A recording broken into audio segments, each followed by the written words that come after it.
I'm previewing the Candidates Tournament that takes place in Toronto in April and going through each of the 8 players in this double round robin. This time it's the turn of Jan Nepomniachtchi from Russia. Nepo is age 33, currently number 7 in the world rankings with a rating of 2758. He has been much higher. Highest rating was 2795. That was in March 2023. He's lost 2 World Championship finals, first against Carlsen in 2021 and last year against Ding. And both of them quite traumatic in their own way. Carlsen, he held out for the first few games and was doing fine, and then lost one and collapsed. And then against Ding, well, that was just an emotional roller coaster, an extraordinary match. So he qualified for the candidates as the loser of that final. He's won the last 2 candidates tournaments. Now that is an absolutely extraordinary record. So Nepo has been there and done that twice. Can he do it again? Well, I think he can, because that kind of experience is invaluable. And we know he's got the chess strength. I mean, on his day, he is so powerful. So how's his current form in classical chess? Well, not great. He scored 50% in the Tata Steel Masters, played indifferently. I mean, won a couple of nice games, beat Abdusatorov very nicely.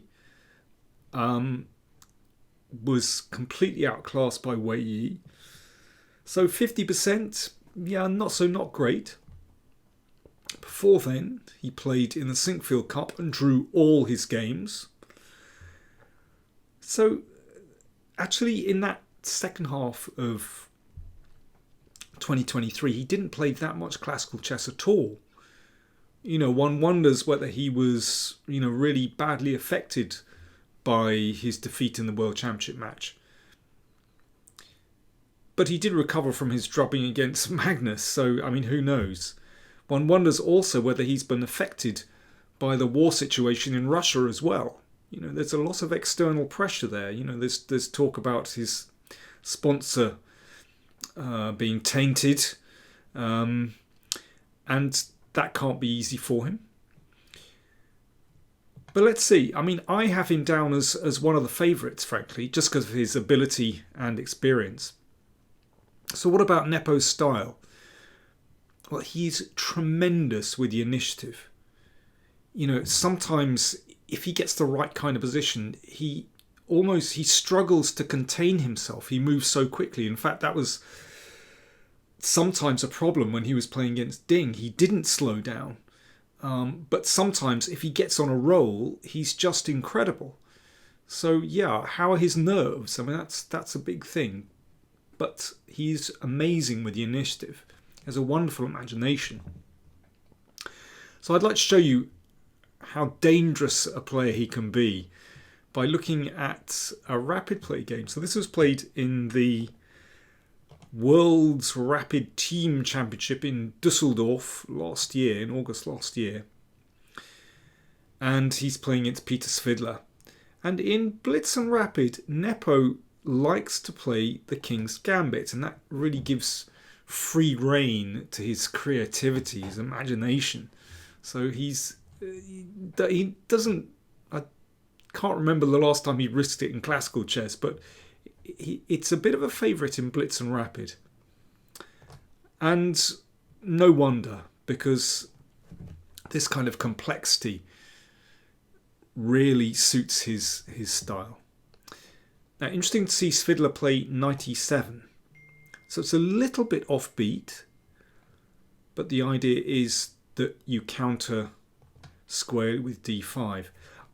I mean, I've never been that much of a fan of this move, knight e7. I think there are far better methods of tackling the King's Gambit. I feel that White has a few decent continuations here.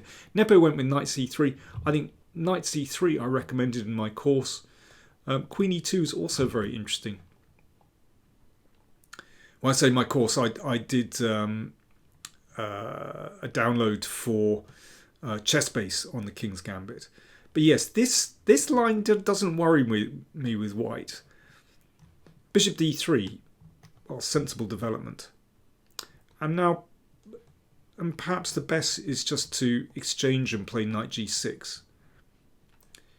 But Svidler was obviously, wanting to be creative and played c5, challenging the centre straight away. But I mean, you can already see that white has a very pleasant lead in development here. And it's going to take a little bit of time for black to unravel, actually, with that knight on e7. So, exchange on d4. White's pieces look nice. Another exchange. White's pieces look great. And h4. So here we go. Typical Nepo. He's really, turning on the heat here. Wants to push forward with h5.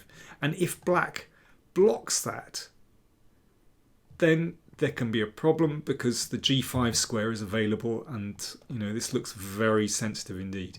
And yes, in case you're wondering, of course, queen takes knight would be suboptimal because of a little check on b5. So after h4, knight c6. By the way, I've shown this line before. I've shown a game in this line. You might remember a game between Spassky and Syrowan, where Spassky absolutely blew away Yasser. Knight c6, trying to exchange off pieces. Very, very sound strategy, as white's pieces are so active. Queen e2, lining up, and perhaps preparing to go queenside. And Svidler decides he wants the castle quickly and gives a check. Bishop d2. An exchange and castle's kingside. And castle's queenside. So, both players have achieved something there. Both kings have reached, well, relative safety, let's put it like that. Bishop g4. This is really pushing it. h5. Svidler clearly thought that he could contain this aggression. He had it under control. If bishop takes rook, then this gives white an absolutely blistering attack. So knight e5. Queen takes f4. So this is getting really tricky. If bishop takes rook, queen takes e5, so this is under threat. And h6 gives white a massive attack there. But Svidler had something prepared. Queen b8. He was obviously relying on this move. And it's getting very tricky indeed. So bishop takes rook is threatened. Knight takes bishop check is threatened. And the queen on f4 is hanging. So, how did white play from here? How did Nepo play from here? I'll have a drink. You have a think. Cheers, everyone. White to play. What would you do?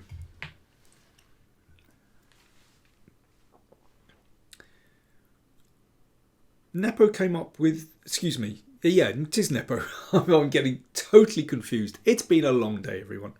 Yeah, Nepo came up with a really unexpected move that totally turns the tables. I don't know about turns the tables. It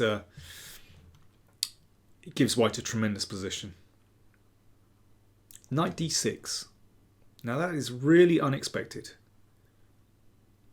And it just completely disrupts black's position. From looking like black has it under control and the tactics are working, knight d6 completely does black apart in this position. So first of all, let's go through. I mean, there are so many captures here. Queen takes knight, again, suboptimal. Another discovered attack on the queen. Okay, what about knight takes bishop check? Then rook takes. Well, I think we can see that things are going very well for white. Everything is protected. Knight is protected. Bishop is attacked. Bishop moves back. h6. Okay, it's got to be a winning attack for white. Okay, what else have we got? Bishop takes rook. Then queen takes knight. Bishop's attacked, so the bishop moves back. h6. And, well, it's quite clear that white's attack is just fantastic. I mean, I suspect there are lots of ways to win this, but this is very neat. Queen e4, threatening a mate. And after f5, well, you can see the king is opening up. Winning position for white. So how did Svidler defend against that? Well, he needs to defend the knight, so he played f6. But that starts to open up the king. Queen e4, and you can see that white's initiative is fantastic now. Black's queen is way across the other side of the board in Siberia.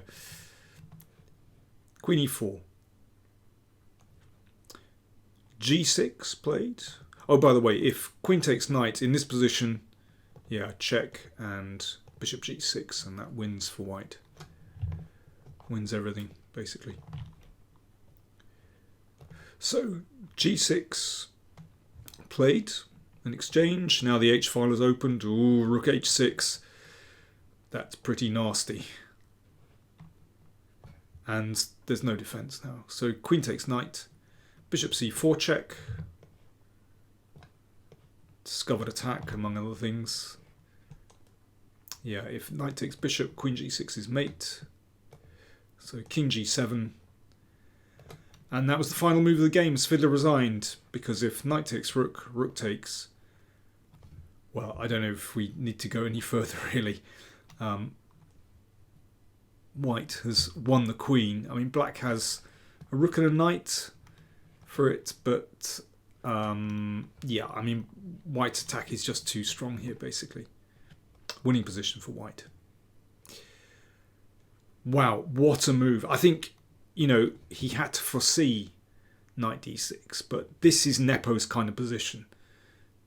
An absolutely magical move. Very hard to see in advance, but he clearly did.